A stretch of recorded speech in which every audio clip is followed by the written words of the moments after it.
जे लोक आरोप लावतात आहे त्यांना माझा खुला चॅलेंज आहे आपल्या माध्यमातून, खास करून वडेट्टीवार त्यांनी माझ्याकडे साधी तक्रार द्यावी। मी एका ट्विटवरनं कारवाई चालू केली आहे, एक ट्विट मी वाचला आहे एका अधिकाऱ्याबद्दल, परंतु वडेट्टीवारजीकडे अधिक माहिती असेल तर प्रेसमध्ये आणि या पद्धतीचा मोठा भोंगा वाजून काही होणार नाही।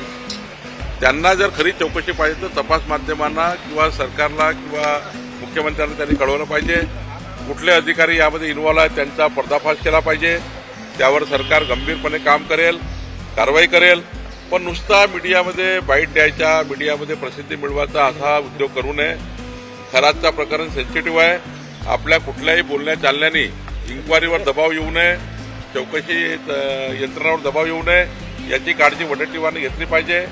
आणि अशा सेन्सिटिव्ह प्रकरणामध्ये खूप बाईट न देता तुमच्याजवळ काय पुरावे आहे, कुठला महसुली अधिकारी यामध्ये इन्व्हॉल्व आहे याबद्दलचा एक पत्र वडेट्टीवारजींनी मला संध्याकाळपर्यंत किंवा उद्यापर्यंत दिला पाहिजे, मी त्यांची वाट बघेल।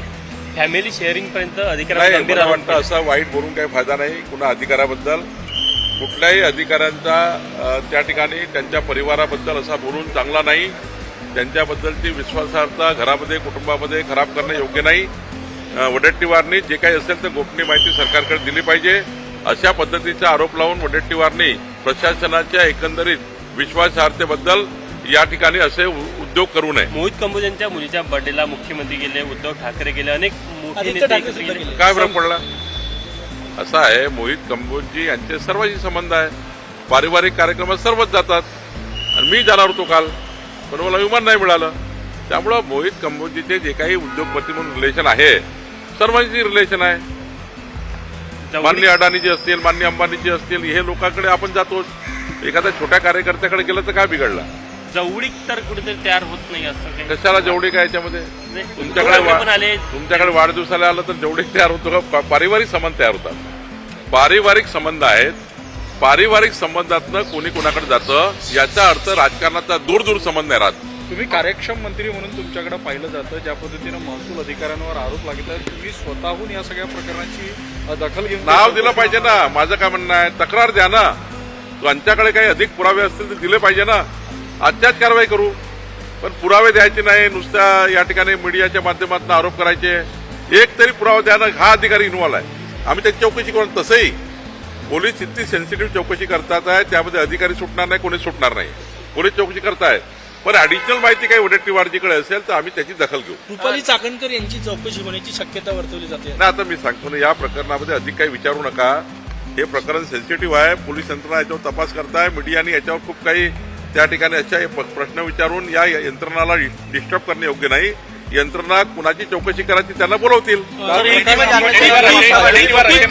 काही लोक पुरुष पत्नीलाही पाठवतात, नाही, वडेट्टीवारचे चूक आहे, वडेट्टीवारने असं बोलू नये, कुणाही घरामध्ये संशयाचं वातावरण करू नये, संशय घरामध्ये निर्माण करून परिवार उद्ध्वस्त करू नये। त्यांना काही स्पेसिफिक माहिती असेल त्यांनी मुख्यमंत्र्याकडे द्यावी, माझ्याकडे एखाद्या वेळी महसूलची माहिती द्यावी। प्रकाश आंबेडकरांनी काल म्हटलेलं की भाजपनं अहंकारात जाऊ नये अशी भाजपवर टीका केली। आता आम्ही अहंकारात आहो की नाही आहो हे जनतेला माहीत आहे। आम्ही नतमस्तक होऊन मतं मागितलंय, विनम्र भावनेने मतं मागितलंय।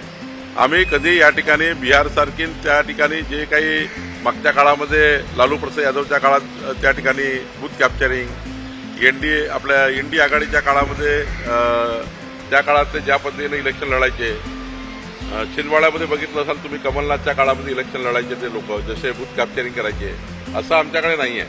आणि त्यामुळं आम्ही विनम्रपणे निवडणुका लढतो, विकसित भारताचा संकल्प जनतेला सांगतो, जनतेला मॅन्युफॅक्चर देऊन निवडणुका लढतो, जाहीरनामा देऊन, संकल्पनामा देऊन। आणि 5 वर्षात निवडून आल्यानंतर आम्ही आपला जाहीरनामा पूर्ण करतो, म्हणून लोक आम्हाला मत देतात। आम्ही कधीच त्या ठिकाणी दमदाटी करत नाही किंवा कोणाला प्रलोभन दाखवत नाही। हा धंदा काँग्रेसचा आणि त्या बाकी लोकांचा आहे, प्रकाश आंबेडकरजींच्यापासून घेतलं पाहिजे। भाऊ, खताचा तुटवडा किंवा खताच्या किमती वाढेल म्हणून शेतकऱ्यांमध्ये भीती आहे, तुम्ही काही वाढणार नाही। चुकीच्या पद्धतीने काहीतरी मीडियामध्ये, सोशल मीडियामध्ये पसरवलं जात आहे, सिलेंडरबद्दल पसरवलं जात आहे, गॅसबद्दल पसरवलं जात आहे, LPG बद्दल पसरवलं जात आहे, पेट्रोलबद्दल, डिझेलबद्दल पसरवलं जात आहे, खताबद्दल पसरवलं जात आहे। कुणालाही घाबरण्याची गरज नाही, सरकारचं पूर्ण लक्ष आहे, खताच्या साठेगिरीवर लक्ष आहे, कोणी साठेगिरी करू नये यावर लक्ष आहे। कुठलाही दुकानदार साठेगिरी केला तर सोडणार नाही. मी स्वतः काही दुकानं चेक करणार आहे. त्यामुळं कुठल्याही परिस्थितीमध्ये साठेबाजी होणार नाही, शेतकऱ्यावर फटका बसणार नाही. भाजपाचे लेडीज डान्स बार सुरू असल्याचा प्रकार समोर आलाय. नवी मुंबईत लेडीज डान्स बार सुरू असल्याचा प्रकार समोर आलाय. काही कारवाई केली जाणार आहे का त्याच्यावर? आपण कारवाई करतो. आता नागपूरमध्ये एक बातमी वाचली आज मी, टेरेस बारवर काहीतरी टेरेसवर बार चालू झाले, ते जरा आम्ही दखल घेणार आहोत. नागपूरमध्ये आज बातमी आहे मोठी, एका वृत्तपत्राने छापली आहे, मला वाटतं लोकमतने छापली आहे. यावर मी दखल घेणार आहे. आणि तसंच मुंबईमध्ये मी मागील मुख्यमंत्र्यांना ही बाब कळवेल. ममता बॅनर्जी खाना बंद कर देगी बीजेपी की सरकार आई तो. ममता बनर्जी आखिरी का रोना रो रही है. ममता बनर्जी सहानुभूति तैयार करना चाहती है, वोट की गंदी राजनीति तैयार करना चाहती है. पिछले बार भी उन्होंने आखिरी में यही किया था कि कुछ अपने को सिंपैथी मिल, लेकिन अभी बंगाल की जनता, पश्चिम बंगाल की जनता कोई सहानुभूति पर वोट देने वाली नहीं है. विकसित भारत के लिए प्रधानमंत्री मोदी जी के साथ रहेगी और मोदी जी को ही वोट देगी. तुमचं खातं महसूलच्या बाबतीत सगळ्यात अग्रेसर असतं. मार्च एंडिंग आहे, काही नवीन वर्षात काही नवीन नियम केले जाणार आहे का, त्याचा फायदा तिजोरीला होईल? नाही, तिजोरीचा फायदापेक्षा जनतेचा फायदा बघतोय मी. जसं आता 1,500 स्क्वेअर फीट पर्यंत गरीब माणसाचे घरं कायदेशीर करून देणे, जे सरकारी जागेवर राहतात, हा लोकांसाठी केलेला आहे. मोजणी 15 दिवसामध्ये मोजणी झाली पाहिजे, हा जनतेसाठी झालेला निर्णय आहे. एनए अट रद्द करणे, एनएची अट रद्द करणे म्हणजे जनतेला डायरेक्ट याचा फायदा आहे. सनद रद्द करणे याचा जनतेला फायदा आहे. जिवंत 7/12 मोहीम करणे, या 48 वेगवेगळ्या निर्णयामुळे महसूल खात्यामध्ये आमूलाग्र बदल झाला आहे. आणि पुढच्या वर्षी अजून 8 कायद्यामध्ये आम्ही बदल करणार आहोत. 8 कायद्यात बदल करणार आहोत, कारण महसुली कायदे जाचक असल्यामुळं काही लोकांना त्या ठिकाणी वर्षानुवर्ष खेटे मारावं लागतात तहसील कार्यालयामध्ये.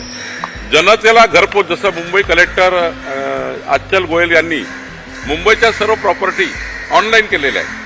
ऑनलाईन म्युटेशन, घरी बसल्या तुम्ही आपल्या प्रॉपर्टीचा बक्षीसपत्र असेल, तुमचा फेरफार असेल, म्युटेशन असेल, 45 प्रकारच्या म्युटेशनच्या पद्धती आहेत, त्या सर्व ऑनलाईन त्यांनी करून टाकल्या.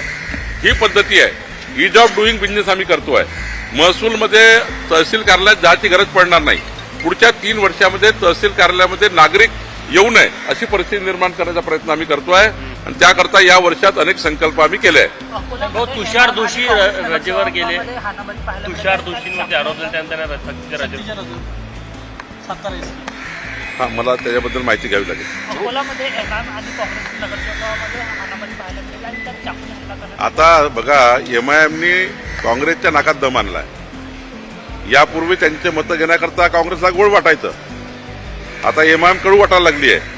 त्यामुळे एमआयएम आता आपलं स्वतःचं प्रदर्शन करताय, स्वतःची व्होट बँक वाढवताय.